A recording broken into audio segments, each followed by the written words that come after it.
Hi, I'm Alex Georgiana, an Associate Director here at Steer, driving the firm's practice in the development and funding of EV charging infrastructure. Over the past few days, I've presented a number of articles that look at some of the myths that confuse our perspective on the emerging EV paradigm. First, we looked at how government regulation is a far more powerful determinant of the pace of EV adoption than is, for instance, consumer preference. Then we looked at price disparity, putting away the notion that the difference between the retail prices of electric vehicles and their diesel and petrol counterparts is inhibiting the uptake of electric vehicles. And finally, we looked at the concept that by building a robust public charging infrastructure, you may or may not accelerate the pace of EV adoption. Today, I'd like to look at this a bit more from the investor's perspective.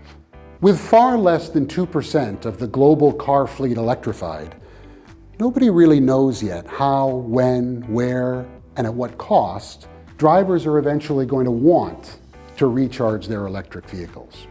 But at Steer, we're really at the coalface, helping our clients to define what is good infrastructure performance as a function of the scale and the predictability of the cash flows it produces.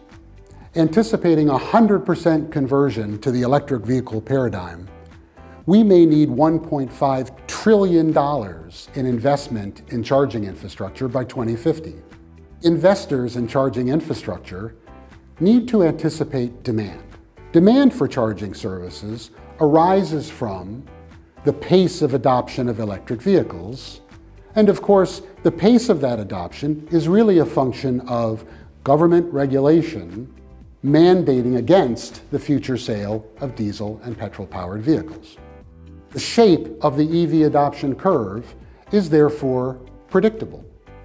And by looking at the strategies by which manufacturers will bring their increasing EV production to successively profitable segments, we can build a far more nuanced picture of the where and when aspects of when EV charging demand is going to arise. So, thanks for watching. Thanks for reading. I hope you found this interesting, and I hope we hear from you again soon.